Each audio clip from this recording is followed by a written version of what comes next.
ഗത്യന്തരമില്ലാതെ നായകൻ കൊലപാതകം നടത്തും.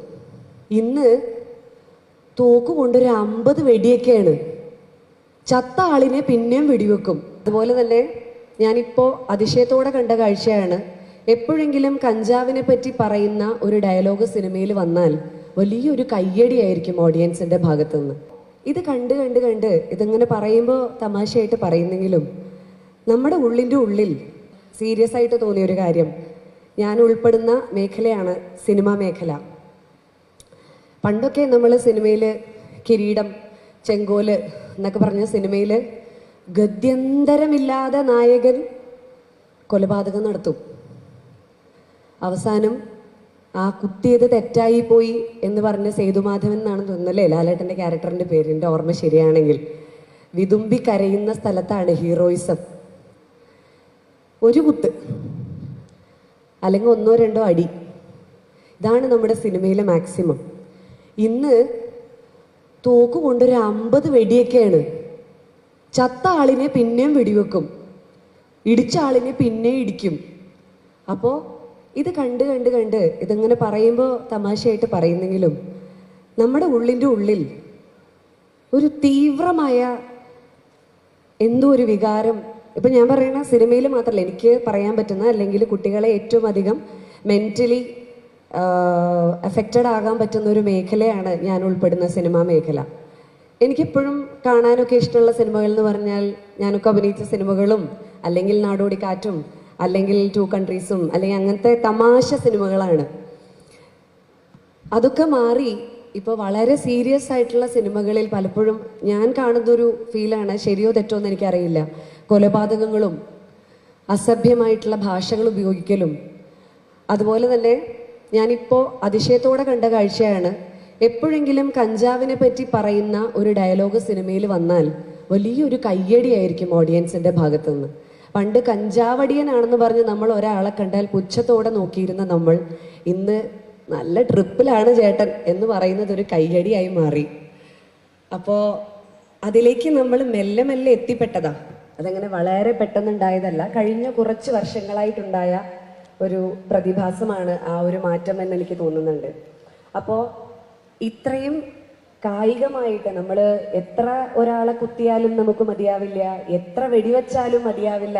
അതായത് തമിഴ് സിനിമയിലും ഹിന്ദി സിനിമയിലും അതുപോലെ മലയാളം സിനിമയിലും ഇപ്പോൾ വളരെ ആക്രോശിച്ചുകൊണ്ടാണ് ആൾക്കാർ ഉപദ്രവിക്കുന്നത്. അറിയാതെ ഈ ഉപദ്രവത്തിൻ്റെ ഒരു ആഫ്റ്റർ എഫക്റ്റ് ആയിട്ടൊക്കെ നമ്മുടെ കലാലയത്തിൽ ഒരു രാഷ്ട്രീയവും ഇല്ലാതെ ഒരു അമ്മ എന്ന നിലയിൽ പറയട്ടെ, നമുക്ക് ഒരുപാട് കുഞ്ഞുങ്ങളുടെ ജീവൻ നഷ്ടപ്പെടുന്നുണ്ട്. കലാലയത്തിൽ രാഷ്ട്രീയം വേണ്ടാന്നൊന്നും പറയുന്ന ആളല്ല ഞാൻ. പക്ഷേ നമ്മൾ കുറച്ചൊക്കെ പണ്ടൊക്കെ ഞാൻ മോനോട് പറയായിരുന്നു, ഷെയറിങ് ഈസ് കെയറിങ്. പിന്നെ കൊറോണ വന്നപ്പോൾ പറഞ്ഞു, അയ്യോ ഷെയറിങ് ഈസ് നോട്ട് കെയറിങ്, കൊടുക്കരുത്, ഷെയറിങ് ഈസ് കൊറോണ എന്ന് പറയും. പിന്നെ കുട്ടിയുടെ അടുത്ത് പറയും, don't be selfish, B compassionate എന്ന് പറയും. പക്ഷെ ഇപ്പം എന്ത് പഠിപ്പിക്കും അതിൻ്റെ കൂടെ? സെൽഫ് ലവ് പഠിക്കണം എന്ന് പഠിപ്പിക്കും. കാര്യം എന്താ വെച്ചാൽ ഇങ്ങനെ വെട്ടിലും കുത്തിലും ഇടിയിലും കഞ്ചാവിലും മയക്കുമരുന്നുകളിലും ഒക്കെ അടിമപ്പെട്ടു പോകുമ്പോൾ ശരിക്കും നമുക്ക് നഷ്ടപ്പെടുന്നത് നമ്മളെ തന്നെയാണ്. കൂടെ ചിലപ്പോൾ കൂട്ടുകാരുണ്ടാവും, ചിലപ്പോൾ ഒരു ആവേശത്തിന് നമ്മളൊരു ബഹളത്തിൽ പെട്ടുപോകുന്നതായിരിക്കും. അങ്ങനെയുള്ള ആവേശങ്ങളിലൊന്നും പെടാതെ, കാരണം ഓരോ അച്ഛനമ്മമാരെയും നിങ്ങളെ ഓരോരുത്തരെയും ഈ കോളേജിലേക്ക് വിടുമ്പോൾ ഞങ്ങൾക്ക് ഒരുപാട് പ്രതീക്ഷകളുണ്ട്. ആ പ്രതീക്ഷകളൊക്കെ നിലനിർത്താൻ പാകത്തിന് നിങ്ങൾ വലിയ അക്കാഡമിക്സിലൊന്നും വലിയ നിലയിൽ എത്തിയില്ലെങ്കിലും നിങ്ങളെ ജീവനോടെ കാണണമെന്ന് നമുക്കൊക്കെ ആഗ്രഹം ഉണ്ടാവില്ലേ? അച്ഛനും അമ്മയ്ക്കും അത്രയെങ്കിലും വേണ്ടേ? അപ്പം നിങ്ങളൊക്കെ പൂർണ്ണ ആരോഗ്യത്തോടു കൂടി ജീവനോടുകൂടി നല്ല മനുഷ്യരായിട്ട് ഈ കലാലയ ജീവിതത്തിൽ നിന്ന് പുറത്തേക്ക് വരുമ്പോൾ ചിറകുകളൊക്കെ മുടപ്പിച്ച് പറന്നുയരണം. അതാണ് മുതിർന്നവരുടെയും നമ്മളെ മാതാപിതാക്കളുടെയും ഒക്കെ ആഗ്രഹം. മറിച്ച് ഈ ചിറകുകളൊക്കെ ഒടിഞ്ഞ് പറക്കാൻ പോലും പറ്റാതെ നിരങ്ങാൻ പോലും പറ്റാത്ത രീതിയിലേക്ക് അംഗവൈകല്യമുള്ളവരാവുകയോ അല്ലെങ്കിൽ ഈ തരത്തിലുള്ള മയക്കുമരുന്നിന്റെ ഉപയോഗത്തോടു കൂടി ബുദ്ധിഭ്രമിച്ചവരാകുകയോ ഒക്കെ ഉള്ള ഒരു തലമുറയെ നമുക്ക് മുന്നോട്ട് കിട്ടിയിട്ട് എന്താ ആവശ്യം? എനിക്കറിയാം ഇപ്പൊ അങ്ങനെ പറയുന്നൊന്നും നിങ്ങൾക്ക് ആർക്കും ഇഷ്ടാവില്ല, കാരണം ഞാൻ മറ്റേ മോറൽ സയൻസ് ക്ലാസ് എടുക്കണ പോലെ ഇരിക്കും. പക്ഷേ നേരത്തെ നമ്മുടെ ബഹുമാന്യനായ മിനിസ്റ്റർ ഇവിടെ പറഞ്ഞതുപോലെ പലസ്തീനിലെ കാര്യം ഇവിടെ അല്ലാതെ പിന്നെ എവിടെ പറയും എന്ന് പറഞ്ഞതുപോലെ കേരളത്തിലെ കാര്യം ഇവിടെ അല്ലാതെ വേറെ എവിടെ പറയാനാ? അതുകൊണ്ട് പറയാ, നമ്മുടെ കുഞ്ഞുങ്ങളുടെ കാര്യം നിങ്ങളുടെ കയ്യിലാണ്. ഇവിടെ ഇരിക്കുന്ന അല്ലെങ്കിൽ ഇപ്പോ മിനിസ്റ്റർ അടക്കമുള്ള ഇവരുടെ ആരുടെയും കയ്യിലല്ല ഇനിയുള്ള കേരളം. നമ്മളൊക്കെ ഏജ് ഓവർ ആയി കഴിഞ്ഞു. ഇനിയുള്ള കേരളം നിങ്ങളുടെ കയ്യിലാണ്. ഇനിയുള്ള ലോകവും നിങ്ങളുടെ കയ്യിലാണ്. നിങ്ങൾ ആരോഗ്യമുള്ളവരാവണം. ഏതെങ്കിലും ആൾക്കാരുടെ കളിപ്പാവകളായി മാറരുത്.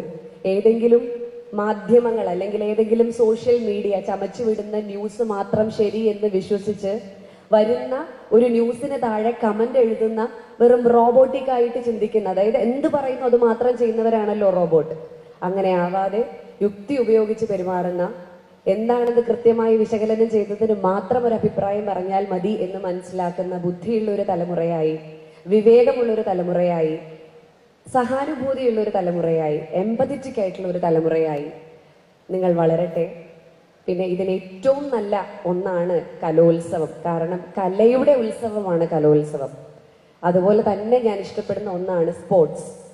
സ്പോർട്സിലും ആർട്സിലും നമ്മൾ നിമഗ്നരാണെങ്കിൽ, അതിൽ നമ്മൾ മുഴുകി ചേർന്നിട്ടുണ്ടെങ്കിൽ ഒരിക്കലും ഒരാളെ ഉപദ്രവിക്കാനോ, അല്ലെങ്കിൽ സ്പോർട്സ് ആണെങ്കിലും കലയാണെങ്കിലും നല്ല ആരോഗ്യം വേണ്ടതാണ്.